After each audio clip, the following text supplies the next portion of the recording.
Order! Order! You are an incorrigible delinquent at times.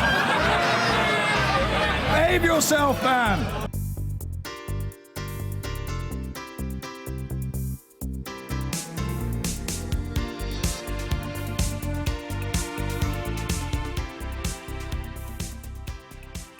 On our panel tonight, Claire Perry, the government's energy minister, who was at Chequers last Friday when the cabinet met to agree their policy on Brexit. Labour's Shadow Secretary for International Trade, Barry Gardiner. The fund manager and campaigner who took the government to the Supreme Court over Brexit, Gina Miller. Charles Moore, former editor of the Daily Telegraph and of the Spectator magazine, and he now writes for both of them. And the broadcaster and journalist who says Donald Trump is his good friend, Piers Morgan.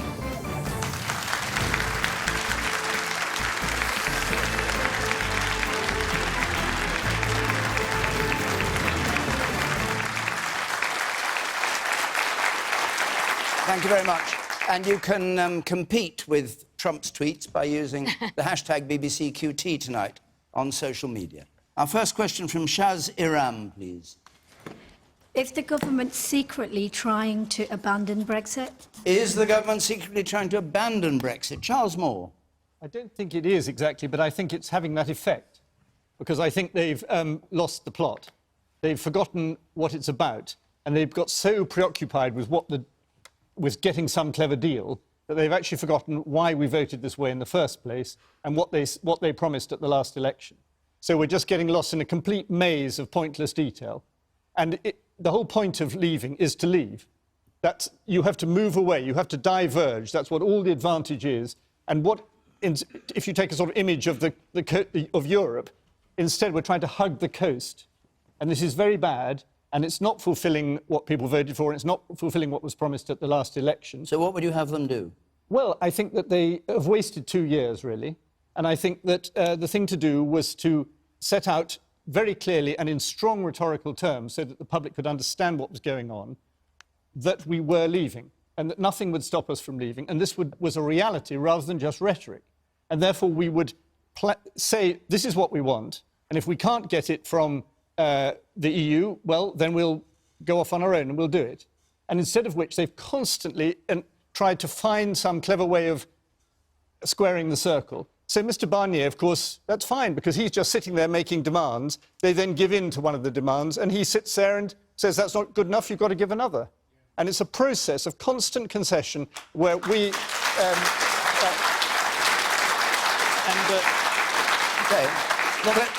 Claire Perry.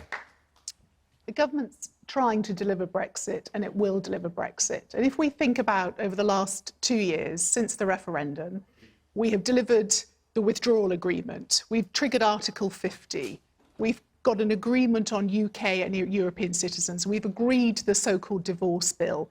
But, you know, for people like Charles, I brought actually a copy of the white paper because I'm sure Charles hasn't had a chance to read it. Because what it sets out, well, we agreed it last week in Chequers, so I actually have. And what we said is, I don't know which way you voted, madam, or which way other people voted, but people in my constituency which voted to leave voted for a number of reasons. They wanted to stop free movement of labour. They didn't want people to come here just because they had an EU passport. That's what this delivers. They wanted to stop sending vast amounts of money to the European Union. That's what this delivers. They wanted us to be able to make our own laws and not have the European Court somehow sitting above us. That's what this delivers. It does deliver it. They wanted us to take control of our waters, to have fishing policy, agricultural policy. This is what this delivers. But so why, if that's true, Claire, does the man who was in charge of this for the last 2 years, David Davis, say that the proposed policies will make the supposed control by Parliament illusory rather than real? Why would he say that?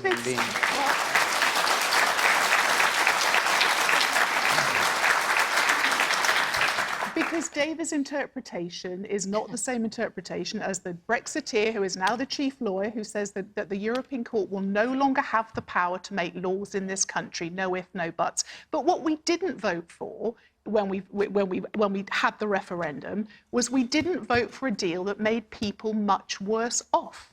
And I find it incredible that people continue to say, if you listen to businesses, I get Airbus is a big business, but they spend £5 billion buying products and services from small businesses across the country. Is that the only reason people voted Brexit? Please let me finish. No, I won't I'm let saying you finish. people Your question was about Brexit. Yeah. You're So saying I'm people saying- don't want to be poorer. No, Didn't they want to stop immigration? Didn't they want to listed seize all of control those. back? Yeah, and I said all of those, for me, those were what I heard when I was campaigning, and that's what this delivers. Right. But ultimately, we have to deliver a good deal, and this is a good deal for Britain. And please don't, isn't the time past for us to sit in our ideological bunkers, tossing round words? We need to get on with it. Okay. The time is running out. Let's get on with it. All right. This is a good deal that we can take to the European Union and negotiate All right, with. Claire. Well, we had 52% vote to leave the EU. Do you think it's happening, the man there in the second row? And let me go around one or two people before I go on. Yes. Well, I don't really know my opinion on Brexit in terms of remain and leave, but all I know is that if the people did speak that they want to leave, why is the Prime Minister somebody who voted for remain? It doesn't. You're talking about listening to the people, but doesn't it seem a bit counterproductive? That is the move. You have the wrong Prime Minister. The woman in green here, what do you think? Yes? Well, I actually campaigned for Brexit and did about 40 different debates and meetings. And I've read all 3 pages. I haven't read that document, but I've read the 3 pages of the Chequers Accord. And I approached it thinking, I'm not going to agree with this. But I have to say, I wanted to stop European laws automatically becoming the law in this country. This deal does that. No, it doesn't. Yes, I it wanted, does, Charles. I Read wanted, it. Have my I copy and wanted read for it. us. It does. Well, I've read it, and I'm a lawyer, and that's what it seemed to be saying to me. All right, and it well- also stops the supremacy of the ECJ. No, The it second doesn't. thing I wanted was for us to get our seat back on the WTO and be The World able Trade to do our Organization. own free trade All right, agreements. but It does keep- that. keep it a I bit wanted briefer if the you would. money back. Yes, all I right, wanted the well, money back and to stop free movement. And you think now, it's okay? As a Brexiteer, it seems to me it's not perfect. There are other things I might All have right, wanted. all right, but thank I really you. think Thank the you. time I'm sorry, is. there are a lot of people we with their have hands to up. come Can you together. stop, please, just for a We have moment? to come Just together now. pause. Charles Moore, just answer the lady. Well, it's very, I'm sorry, but we've it's got a very lot of people wanting It's very to talk. understandable why people should think that the ECJ, the European Court, is not going to have power, because that's what White Paper states. But in fact, the opposite is the case, because the whole business of this common rule book for goods, which is what's being offered, has ultimately to be decided by the European Court of Justice. That's not true, That is, Charles. it is the Just case. not The judgments true. of the European and Claire Well, is hang quite on, right. you can't, Claire, no, wait, you Claire can't both is be... quite right when she says that the ECJ will no longer have power to make law in this country. It doesn't need to make it in this country. We are joining, if they do this, it doesn't need to make it in this country, because we're joining the common rule book of Europe. And All right. they make the rules and we are forced to obey them. Here's Holden. Well, I'm thrilled that the Chequers Accord went so swimmingly well that actually the guy in charge of Brexit felt he had to immediately resign. The Foreign Secretary immediately resigns. A load of other people immediately resign. They were all thrilled with what went on at Chequers. The reality is that Chequers, to me, summed up this whole 2-3 year farce. It's been a complete and utter shambles. And the people responsible are the politicians who are now having all the debates they should have been having before the referendum. But we did. We should not be still discussing what happens with the Irish border now, 2 years after the referendum, for example. I voted Remain. I know that 2/3 of the people in Dartford voted to leave, so you probably feel pretty strongly here about what is happening. I voted Remain, so actually, I'm fine with what this government's doing, because this is not Brexit. This is not what Brexit was supposed to be. And if I had voted to leave, that to me is quite a straightforward proposition. We leave. And 17.4 million people in this country voted to leave the European Union. What this is us basically clinging to our old membership of the EU and just rephrasing it as something else. And if you ask any of the politicians on any of the parties, they haven't got a clue. Can I come back? They haven't got a clue how this is going to end. They don't know what is going to happen. I can tell you what will happen. This deal, the Chequers deal, is already incredibly unpopular. The Remainers don't like it.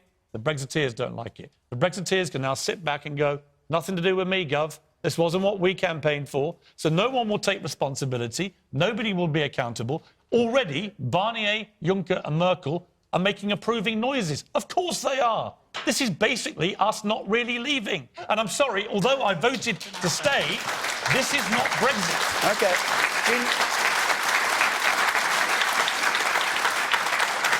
Gina Miller. At least it's a plan. It's taken them a while.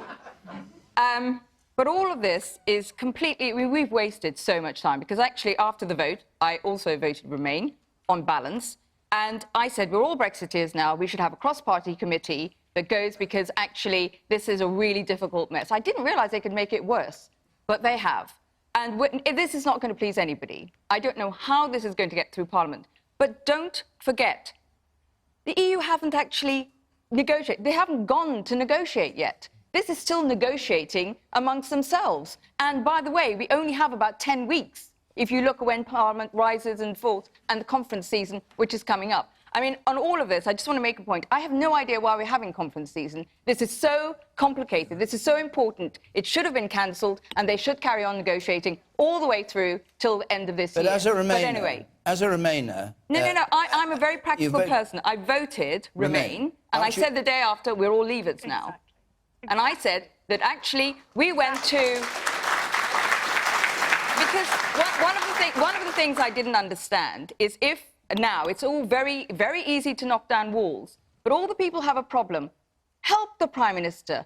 Go with a plan. It's so easy to criticise. If you have an idea, let her have it. But if she does, if you can't help the Prime Minister to deliver this, if you're not going to do cross-party, you're not going to help the Prime Minister deliver this, then I'm afraid this is going to be such a shambles. It won't please anybody. And you know what I feel about this. You're going to have to let the people decide again. Because this is a shambles. We may come to that. But do you think the government is secretly trying to avoid Brexit? Well, actually,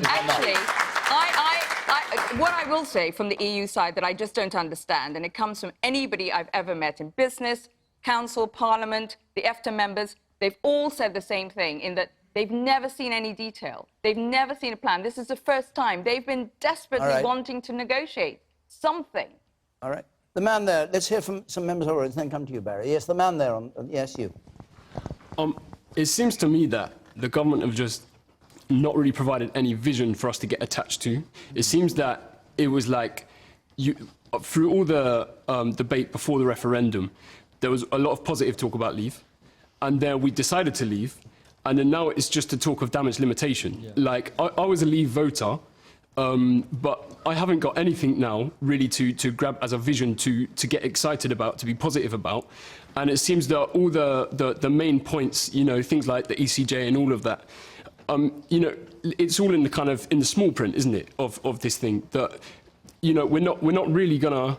Well, you had a vision. You had a vision for what No, Brexit I'm saying meant. that. Sorry, I wasn't that too clear. I was saying, as leaders of the country, the government, Theresa May, she should make clear what the vision for Brexit is as a positive thing. And you, sir, in the pink shirt there.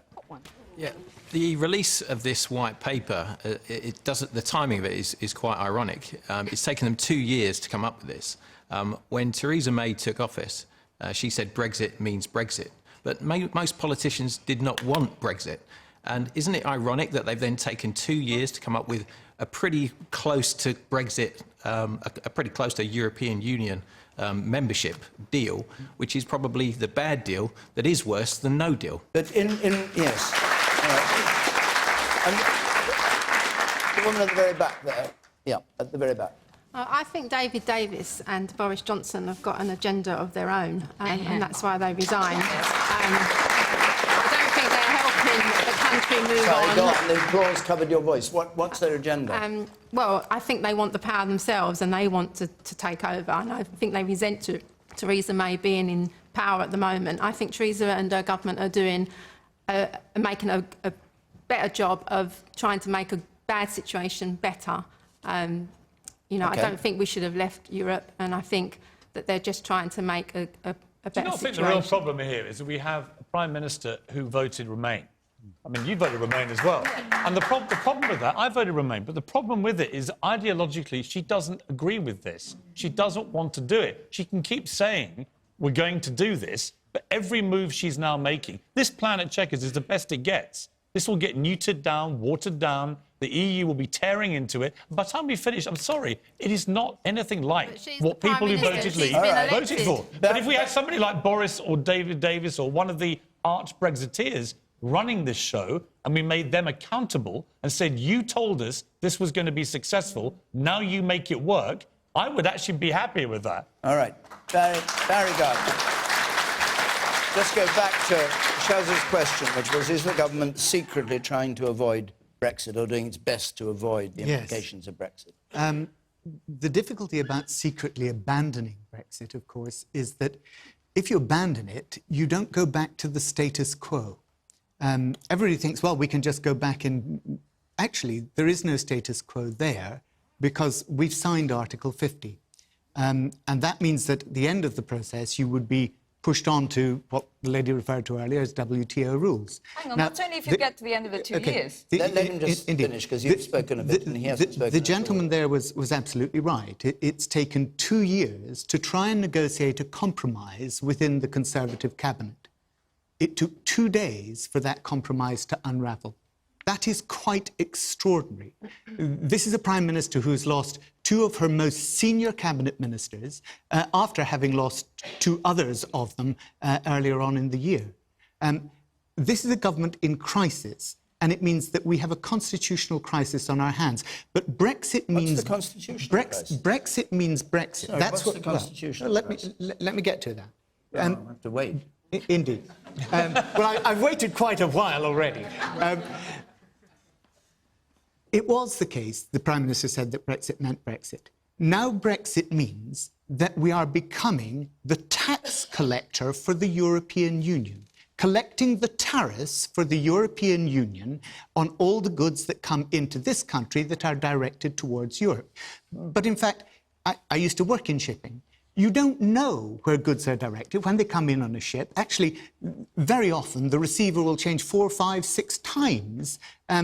And the idea that this is going to be possible, the practicalities of it, everyone in business is telling the government this is impracticable, because even the government is saying that it may take 5 or 10 years to actually have the technology to implement the agreement that they're trying to put together. This is detail. What about the broad thrust? Well, it's not detail. It's the practicalities that business needs to know about. What about the broad thrust of what was decided at Chequers, from your point of view? Is it actually fudging the business of leaving? Look, it is absolutely fudging. You've got a facilitated customs arrangement, which cannot work. You've got the common rule book. And actually what the government's come up against is the fact that if you want to do trade with anybody, doesn't matter whether it's the United States or whether it's the European Union, you have to have some sort of alignment in the regulations between yourself and them. That's what trade negotiations and trade deals are all about. Now, and Wilbur Ross came over to the CBI in December last year, their trade secretary, and precisely said, if you want a good trade deal with us in the United States, you have to move your regulations away from the European Union. And the very next week, Barnier said, but if you want a good deal with us in the European Union, you've got to keep your alignment with us. OK. That's the reality of trade negotiations. Right, and what's Labour offering that's so much better than what... What Labour's offering is a new customs union that will resolve... that will resolve the problems that exist for the supply chain in British business. It will make sure that you don't have all that interruption in the supply chain. It will also, what we also want is a strong new relationship with the single market. We want to be out of the European Union, but we still want to protect jobs in this country. Right. Claire, we want Brexit, but a Brexit that is for jobs and the economy. Claire, I'll come to you, but Charles Moore, you've been trying to butt in. Do so now, and then I'll... I read a brilliant article in The Guardian last year, which said that some sort of customs arrangement would be, quote, deeply unattractive. And it also held forth this very powerfully, how being in a sort of arrangement like the European Economic Area, where you're all sort of on the edge, would turn Britain into a vassal state. And I think that was the first time I'd heard that phrase. That article was written by Barry Gardner. And now he's taking the, as far as I can see, the opposite position. And the Labour policy, such as it is to do exactly that sort of deeply unattractive customs semi-union that he was opposing. Can we clarify this? Did you say that?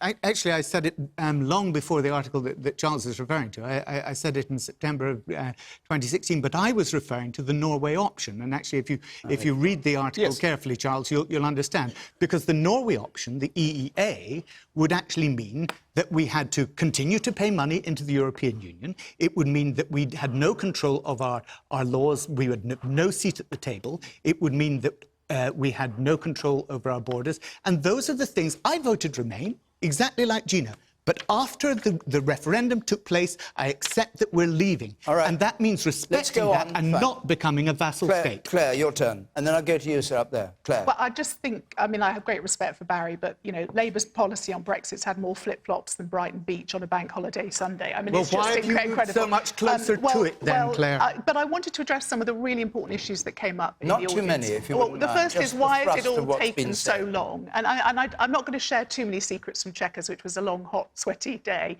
But one of the people who've been mentioned tonight said the idea that he started out with, that this was all just so incredibly easy, it could be done, the easiest thing in the world, failed as soon as he realised just how many ties and integrations we had with the EU. Over 40 years of trading, many, many partnerships. Unpicking that and getting an orderly Brexit, which is what we all want, is far more difficult than we might all wish. And goodness me, I do wish it was easier. That's the first time I've heard a politician be honest about Brexit. It is true. That is actually secondly, the first time can I've I heard... just, this side, sorry to interrupt, Gina, but this idea that praising you for some... being honest. Thank you. You're actually being honest. It's a rare event. Which is ever... Go on. It is reversing 44 years of membership. It's not just saying stop and walking away. And the problem is, you have to go back to the start of this. It was not called for the people and to make sure it's better than Britain. This was actually about the Conservative Party. And they never thought about it. There was no plan. That's the whole point. Claire. There was no plan. All right, Claire. I disagree with that, Gina. But what I wanted to go back to was this idea that somehow there's a secret plan to remain. Look, Theresa May is the Prime Minister. She's a Democrat. We live in a democracy. We have a parliament. We have to go through the process. 7 out of 10 of Conservative MPs, including your fine local MP, Gareth, represent constituencies that vote to leave, as did mine. 6 out of 10 of Barry's party represent leave constituencies. We have to deliver on the will of the people. That's called democracy, and that's what we will do. And but we are delivering. Hold on, I just want to clarify something. Inspiring Did you, did you say that David Davis said at Chequers that the whole thing was far more complicated? No, I than didn't he'd mention realised? any names, and I'm not going to, because I believe in That was who collective you were referring responsibility. to. I'm not mentioning any names. I'm here to say... Davis and Boris Johnson's I'm names here to mentioned, so say... it's one of them. Anyway, he's left government, so there's no collective responsibility left. Well, we actually do abide by collective responsibility, and actually the most important thing, this is, to me, the biggest national task we will have undertaken in peacetime. This is a monumental thing to get right for our generation and the next generation. So spectacularly Can you stop wrong? interrupting me? It's like sitting... All right, the woman there. I love you dearly, but this isn't good. This isn't good. Go and manhandle your ministers and get a better deal. This isn't Good Morning Britain. Sometimes you actually have to listen to the women rather than just ogle them. We listened to both. The woman in the second row. Claire, Can I just come back Claire, and just finish? wait a moment. I'll come back to you. The Right. woman in the second row there. That The was woman here in the second row. Yes, it was sexist behaviour, I'm afraid. Sorry? Sorry, can we hear from the woman in the second row, please? I have been deeply concerned. I mean, I did vote to stay, but I was really concerned to find that there was actually no plan, no kind of organisation around what was going to happen if there was a vote to leave. Since then, I've sat and watched in absolute horror at the mess. I thought it was pretty terrible, actually, that Cameron did this without ever actually having any plans. And then walked away. We've had no honesty in terms of how they think it's going to impact us, impact on our economy. And whilst I know that obviously you've got to organise, you've got to be able to put a deal, which the EU have got to agree to, and we're not even sure what's going to happen if they don't. And I really am concerned to know what's going to happen once we've got past all of those hurdles. You know, because we have no idea about the real impact it's going to have on our economy. We've got no real idea about the impact it could have on different regions of this country in terms of jobs. I just feel that it's not enough that you're going to get us out, that you actually have some clear plans for how you're going to manage the economy and the consequences of not being part of the EU. I have no confidence in this government that they will do that at all. Because they're like,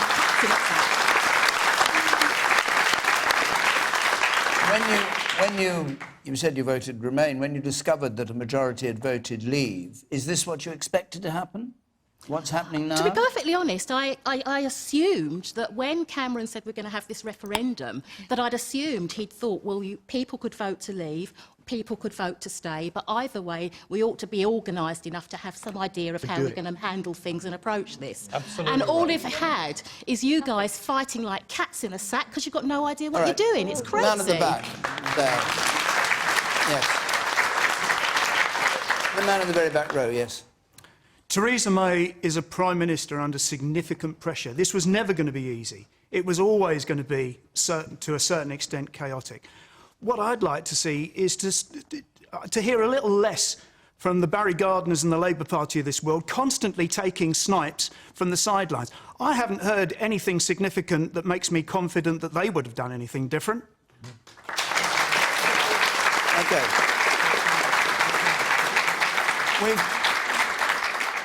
Barry Gardiner can answer that at some point when he, with our next question, maybe. But let's go on, because we're nearly halfway through this programme. But this is serious stuff this week, obviously. Richard Asquith, let's have your question.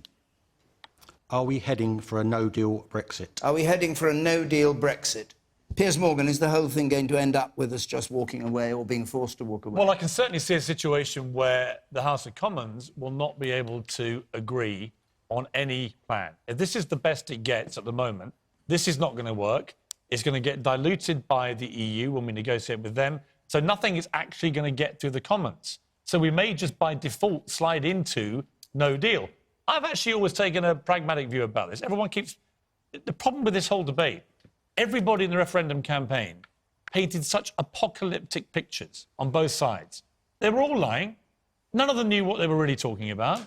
And it was a stain on all their houses. And this lady here, I thought, summed up exactly what I've been thinking, which is, why the hell are we having all this debate now about what it means when we should have been having it before the British public was sent to those polls to vote? So, yeah, there is a risk we may have no deal, but actually a no deal, I think, is better than a catastrophic deal, which is clearly self-harming. Charles Moore.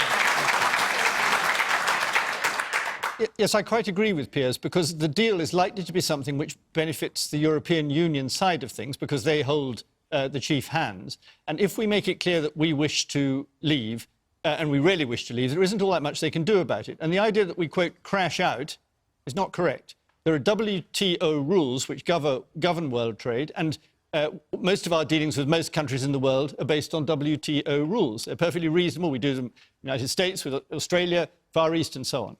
And it's not at all impossible to do that with the European countries as well. There will be trouble at the moment at which we leave unless the proper preparation is made. And one of the things that I'm critical of the government about is that they haven't really made that preparation. Because, again, they're scared. They're constantly governed by fear, it seems to me. And it goes back to the point that's come up a lot in this discussion, which is that we haven't got a leave government, though we had a leave vote. So what Mrs May is thinking is... oh gosh, this is awful, I've got to deal with it. And she's a very conscientious lady, but she doesn't believe in it. And if you don't believe in something, you don't know how to handle it. And in a negotiation, you can't succeed unless you are prepared to walk away. And that's what a no deal is, and I believe it's perfectly possible and perfectly doable. And is your... Would walking away with no deal be your preference? Well, given what Monsieur Barnier and co seem to want to give us, yes. Well, that's not going to change, so you would prefer no deal to what's I happening? would think that is correct. I mean, Claire mentioned an interesting thing Claire said. She teased me about not having seen the white paper, and she said they saw it at Chequers. But actually, an interesting thing was that the person who saw it, the cabinet ministers at Chequers only saw it the night before Chequers, whereas the person who knew what was in it beforehand was Angela Merkel. Was Angela Merkel. Mrs. May went and saw Angela Merkel and told her what was going on. How do you know this? How do you know that's true? It's the Prime Minister has stated in public it is and it's that sort of silliness, Charles, it's not silly. that means we are not going to get a good deal because we're not speaking with a unified voice, which is what the country expects Hang on, this is a serious point. Charles, let me just clarify. You're saying that the deal from Chequers was passed before Chancellor Merkel, before it was put to cabinet. Is that what you're saying? I'm saying Hold that, on, Claire, I'm not saying that Mrs. Merkel, poor Mrs. Merkel, wasn't given 120 pages to look at. What I'm saying is that Mrs. May explained to Mrs. Merkel what she was trying to do and sought her views. How do you know this to be true? Well, I have information which, as you know from lobby journalism, is you're not allowed to reveal. You're not allowed to reveal your sources. But in other words, you've heard from the inside that this is what was happening. Yes, I mean, look, there's nothing very peculiar about it, except that Claire is saying Mrs. May is... I'm often talking to Mrs. Merkel, by the way, but Claire is saying that, that Mrs. May is governed by a democratic wish, and it's all going to be shared with everybody. One of the problems is it hasn't been shared with everybody. And they went and find out from European leaders, because they're trying to find a way of stitching it up with European leaders. Can we move on? This is really a waste of time with this argument and sort of rumours. But it's actually a rather serious point. Well, it's a very serious point because it's like a traitor. It goes to the first... No, it's not like a traitor. It is a conspiracy. It goes to the first question, which was asked. Right, who's really running this let's show? Come, all right, hold on. Let's come to Richard Askwith's question again. Yes. Are we heading for no deal? And I'll come to you, Gina, but I want to go to Barry Gardiner first. Are we heading for no deal, and would you regret no deal if the deal was a bad one? Normally, in any negotiation, it makes sense to say that no deal is better than a bad deal. And the reason for that is that normally, if you're going in to buy something, if you decide not to do the deal, you walk away and you're not any poorer. We can't go back to the status quo if we go on to no deal. No deal becomes WTO rules, and WTO rules, if you ask any of our big businesses, whether it's particularly in the automotive sector or Airbus, look at what they're all saying. They're saying no deal would be a terrible thing for us because it means that our supply chains would be interrupted. It means that we wouldn't be able to maintain the jobs that we have currently in the United Kingdom. It is a disaster. Exactly right. It's a disaster. Wait a second. I don't normally let people intervene without the microphone, but who was it? Was it you who spoke? Let's just hear you. I do apologise, but they said exactly the same thing. All of these big companies said exactly the same things about joining the euro. And yet nothing happened when we didn't join the euro. We're much better off for not joining it. We've had all this apocalyptic stuff. Everything... Look, the reason we don't trust people... Barry, the reason we don't trust politicians when you say these apocalyptic things is because every apocalyptic warning has not manifested itself. From the euro, where we were told if we didn't join it would be a catastrophe, it was the best thing we never did, right? We were told by George Osborne, the Chancellor, if we took the decision to leave the European Union, within weeks we would be in recession. Absolute baloney. So why should we believe you now when you say if there's no deal, it's another catastrophe? Point made. Barry Gardiner.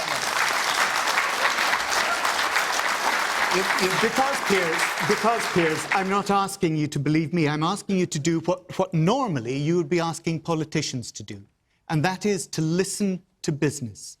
That's to go out there and speak to, whether it's the CBI, whether it's the trade unions, whether it's the leaders of our manufacturing corporations. I listened to all these people, Barry. Well, I'm sorry, I don't for that one point. Well, I was editor of the Daily Mirror when the Euro debate was raging, and I spoke to all the same business people. We're not talking about the Euro debate. No, but the point is, they all said to me, if we don't enter the Euro, it's a disaster. And it turned out to be the complete opposite. All right, let's turn.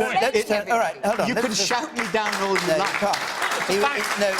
Piers, that's all right. We don't want to go back to when you were editing the Daily Mirror and not doing... Actually, a very glorious period in British journalism. May well have been. Barry Gardiner, just on the point of a no deal. If the deal looked bad, would you favour, and nobody's quite clear what Labour says about this, would you favour a referendum of the people, another vote for the people on this issue? Because you obviously have grave doubts about the way it's going. We are not calling for a second referendum or a people's vote. It is not our party policy to do that. But you haven't, as Tom Watson said, taken it off the table. Well, there's lots of things that we don't talk about. That's not taking off the table. No, look.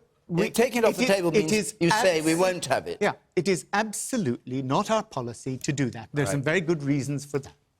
Claire Perry, no deal Brexit. Is that a possible outcome? Yes, it is. And I think this lady's point was absolutely spot on. And I think it is the duty of government to prepare for all outcomes. And I can absolutely tell you, I'm the Energy Minister. There are some really serious implications for energy markets, particularly in Northern Ireland with a no deal. We have to make preparations to get in the generators. We have to do that. We have to go into these negotiations with two things to succeed. One is a unified vision of what we want, what good looks like, and it is my firm belief, as it is the firm belief of many, many people, including the lady here who campaigned so hard, that this is a vision that works to deliver Brexit and deliver a good and growing economy. But we have to prepare for no deal. You cannot go into a negotiation and not be prepared to say, sorry, we need to walk away. How likely is it, in your view? It will depend on Parliament and what the will is in Parliament for this, but in my view, it is the prudent and sensible thing to do to prepare for no deal, and we are doing that. Right. We have a Minister for no deal.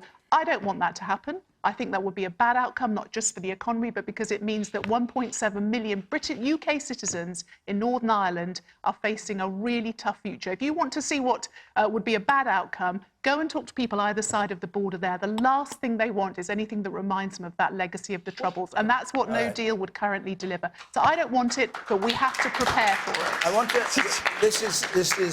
want to go to the woman there, yes, with spectacles on. Yes, you. I just feel that they're talking about no deals, and we want our own rules and we want our own independence again. We don't want to be ruled by them. But all the money that we put into it, we're one of the 3 countries that put the most money into it. Why should we keep putting money into it when everybody wants out? Let her speak. And what do you think about the way things are going at the moment? I think it's absolutely diabolical. There's no deal there. We should just walk away and say, right, you're not listening to us, walk away and we'll forget you. Gina Miller.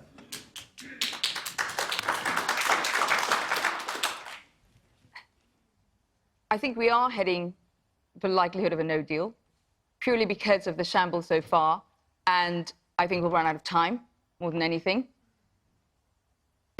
I don't care about what these fantasies about what. I'm only interested in the practicalities of what happens the following day. Because it may well be possible to go to WTO, to have an open sky so planes can fly, to ensure that we have enough Euratom, equivalent to Euratom, so we have cancer drugs in this country. All of that might be possible. But it will not be possible on the day after we walk away. It takes time. And every minister, from every expert, every person I've spoken to in business, the consensus seems to be that for the technology to be there, for the border agencies, for the people, the talent we need to replace, from the relationship we have now, we're talking about 4 to 5 years or more. Now, no deal means no transition.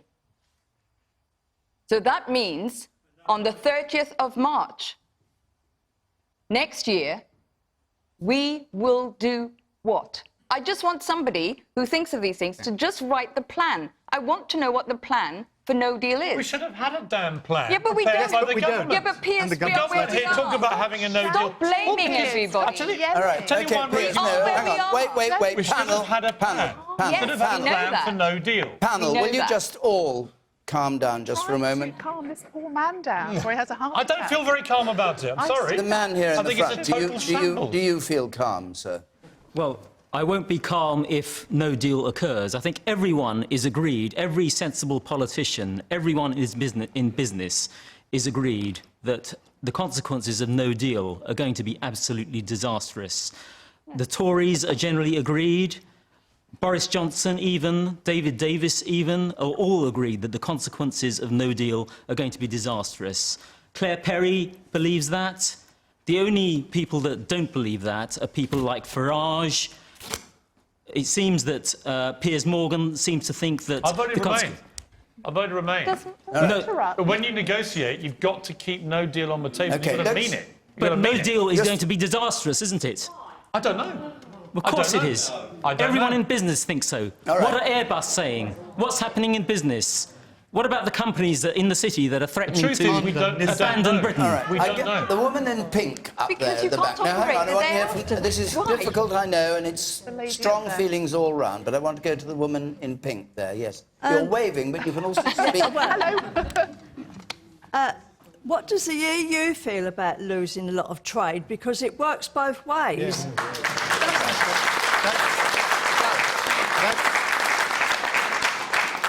That's one of the things that actually works in favour of having a new customs union with the EU, because of course actually they export just as much, if not more, than if I could just finish the point, £70 billion that's exactly the point I'm making. So he's agreeing with you. They export more to us than we do to them, and that means that actually they would suffer from having those tariffs imposed. All right. Okay? Thank you, Barry. Therefore, it's in their interest to give us a good deal, thank you. You isn't both it? made the same point. Now, look, we could go on this subject right through. There is another big topic, obviously, tonight to do with our cousins across the water. But before that, I just want to take quickly this one from Clara Parsonson, please, because it's a narrow political point, but this is a political discussion programme, and I'll ask the panel to be quite brief on it. Clara, let's have your question.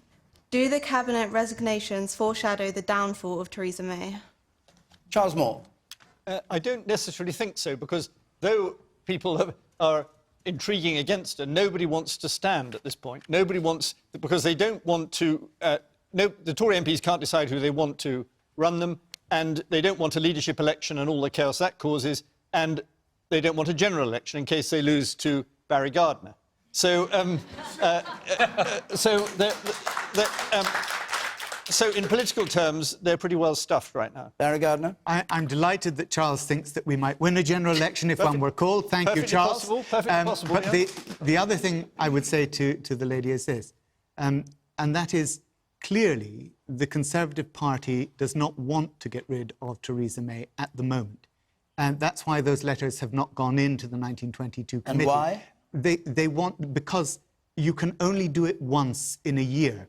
If you call an election, if you call for an election and it doesn't materialise, she wins, you can't do it again. So the time isn't right. They want to wait until after the 29th of March next year.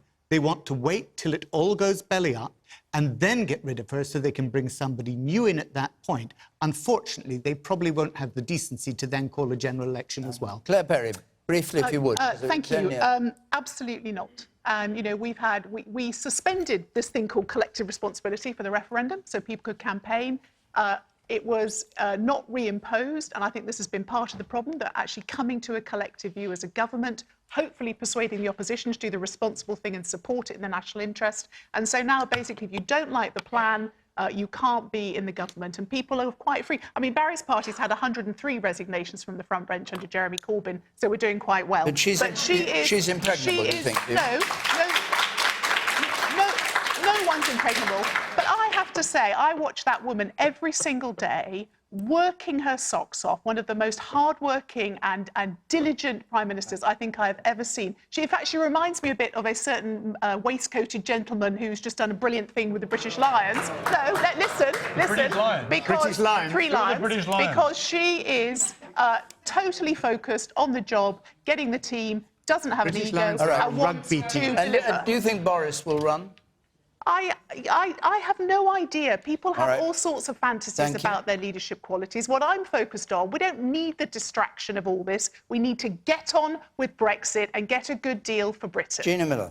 I think there are lots of people chomping at the bit to be the next leader, but they won't do it yet, because who wants to take the bag of this shambles that they're in? That's the whole problem.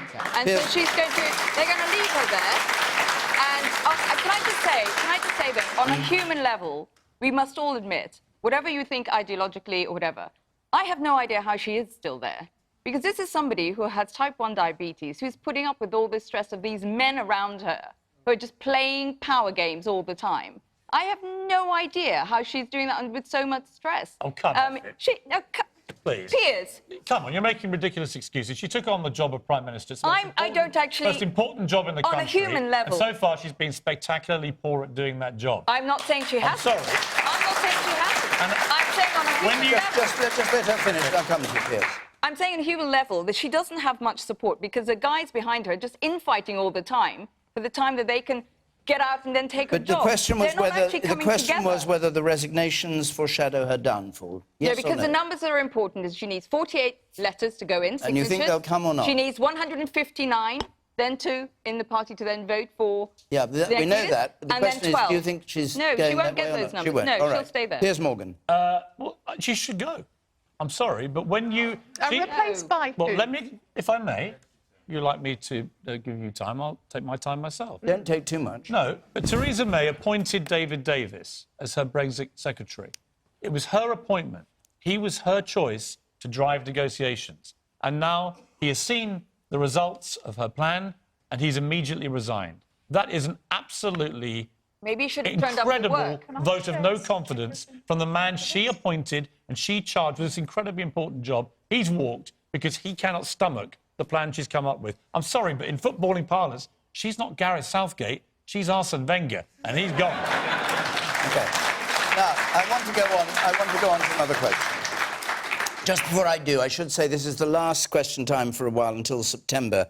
And in September, we're going to be back in Banbury on the 13th and the following week, the 20th, in Dewsbury, and the details on the screen how to apply. But I'll say those again at the end. So let's crack along with a question from Peter Richards, please. The UK and the USA supposedly have a special relationship, but can Donald Trump be trusted? Can Donald Trump be trusted? Barry Gardner. The United States is one of our closest allies. We should have the deepest respect for the office of the President of the United States. But we should not confuse the office of the President of the United States with the person who inhabits that office.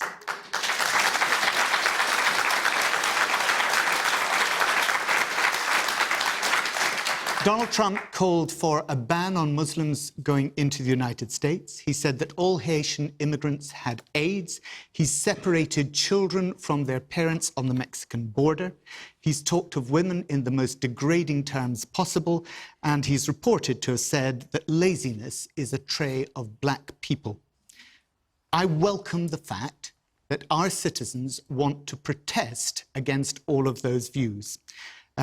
I don't welcome the fact that the policing bill for keeping President Trump safe when he's here is in tens of millions of pounds, and that 10,000 officers are being seconded from your constituency and mine and from all around the country to make sure that he's safe. Well, you'd let him be at risk, would you? No, not at all. Well, so what would you do? I don't welcome Tell the him not to fact. come. I don't welcome the fact. This is the most expensive round of golf in history.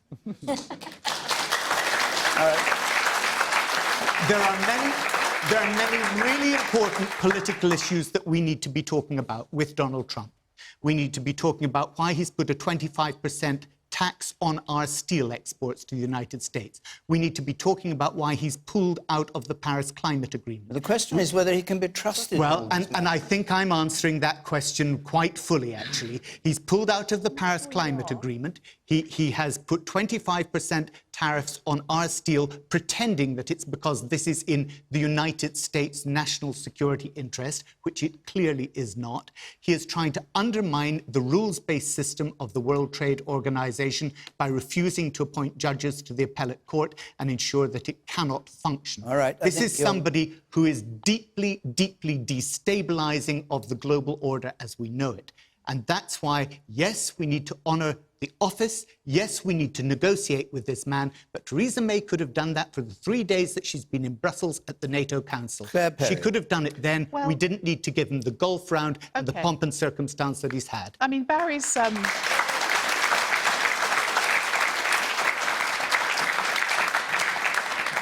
Barry's Shadow Foreign Secretary, Emily Thornberry, said if we were invited to meet him, of course we would. I mean, Barry has a point of view about Trump's behaviour. I share some of the concerns. how do you speak truth to people unless you can have a relationship with them? And for me, this is one of our historically one of our most important allies. We all want to do those post-Brexit trade deals. This is a massively important market for us. Of course, we have to be engaged with the President of the United States. The question was whether you can trust him, not whether he should be here or be by the way, when we had Obama here, when we had George Bush here, we had protests then, the policing money, by the way, is coming out. Whether he can and be I'm trusted. going to answer the question, but well, come to it, please. Thank you. And with the policing money is coming out of a special fund, I think Trump can be trusted. Trump uniquely says exactly what he thinks on Twitter at all times. And although he sometimes flip-flops, he tends to then carry out what he said he's going to do. So I think he can be trusted. All right. You, sir, look on the gangway there in the white shirt. Do you think he can be trusted? I can't stand Donald Trump, but I think he can be fully trusted. I think every sexist, racist, moronic thing he says he's going to do, he delivers on.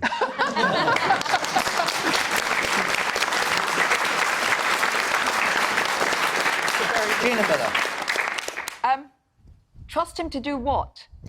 Because that's the question, isn't it? But what I'm concerned about is if you've got somebody who is very protectionist and has the idea that America will become this fortress of the 1920s and isolationist, then is this a person we're going to strategically be aligning ourselves with after Brexit and trust him to give us the deal we need?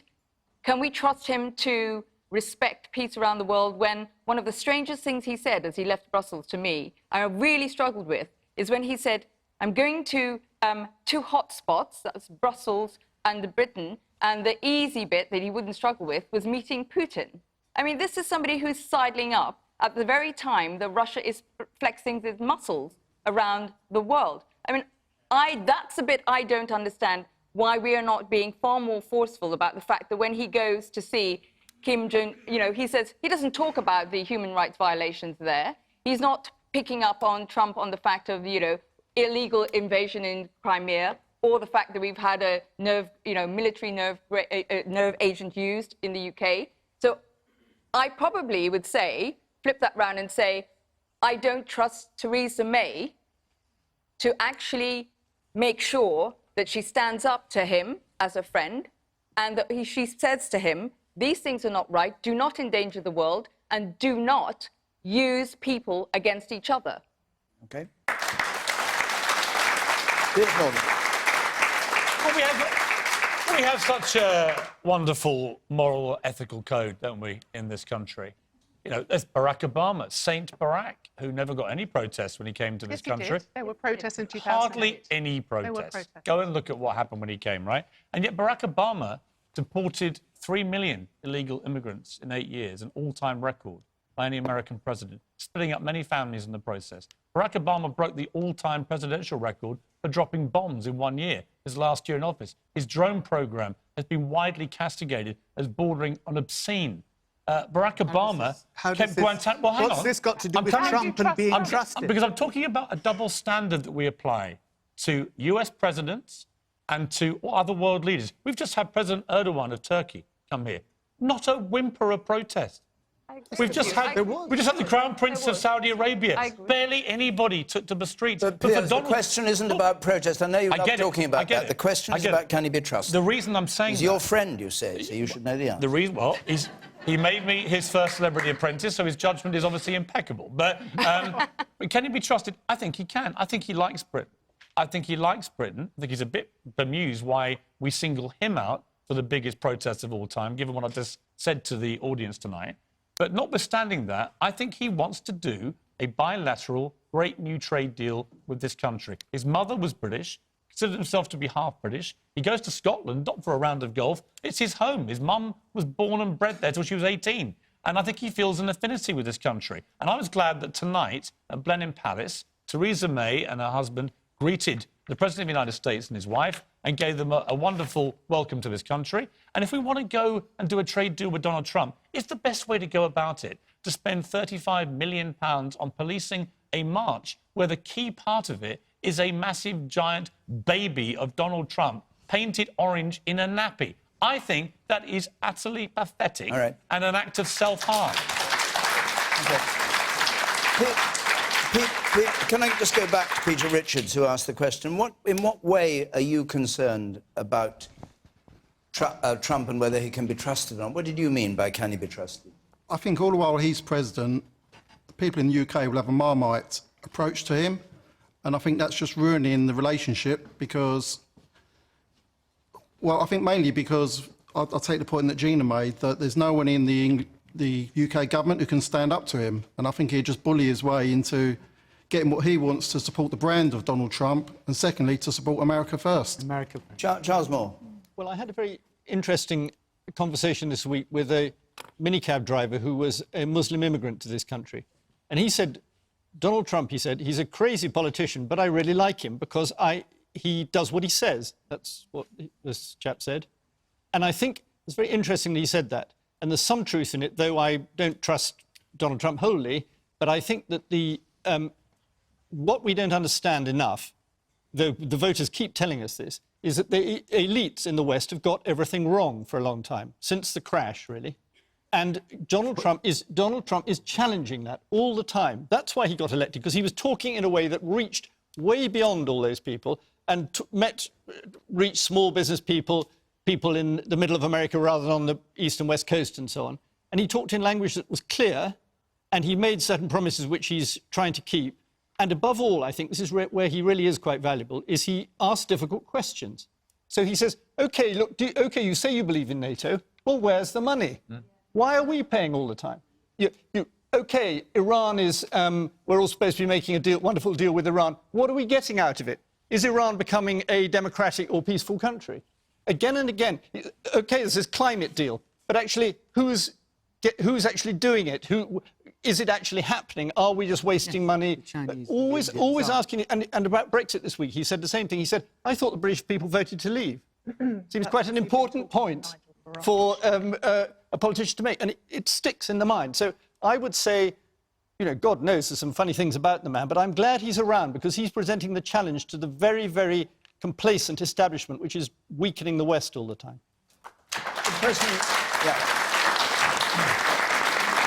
You're in the third row from the back. Yes, the woman there. Yes? I absolutely categorically know Donald Trump cannot be trusted. I think that if you look at the amount of times that he's changed his mind about policies, just to go with the populist movement, for example, the child immigration policy that he implemented in America, and then, 2 days afterwards, he changed his mind because he didn't like that his popularism was going down, or that, his stats were going down.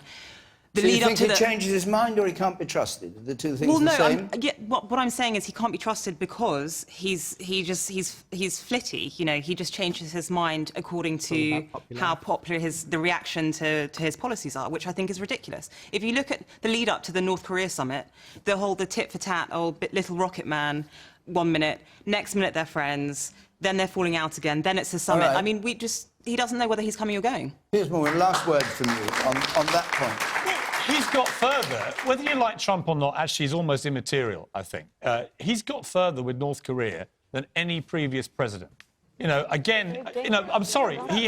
I'm sorry, but he has. He's got in the room with Kim Jong-un. He's got a personal relationship. Trump, at his heart, is a businessman. This is what he's done his entire life. He believes in getting in a room with people and doing deals. He looks at all the relationships America has around the world. He probably gets on quite well with Putin, right? It might stick in our gullet that he gets on well with Putin, but I would rather have an American president who has a good relationship with Russia and a good relationship with North Korea than that they're all at war with each other. Isn't that a better position? Sorry, I've got to stop you. I have to stop you. As ever, we unexpectedly come to the end of our hour. Unexpected to me, to the panel, and to you. What? No fun question this week. We don't do a fun question. We often have a fun question. Come on, it's summer. There's no fun allowed anymore. No fun. Fun's cancelled. We just crashed out of the World Cup. What's there to laugh about? Fun's cancelled. Anyway, one way or another, our hour is up. I've been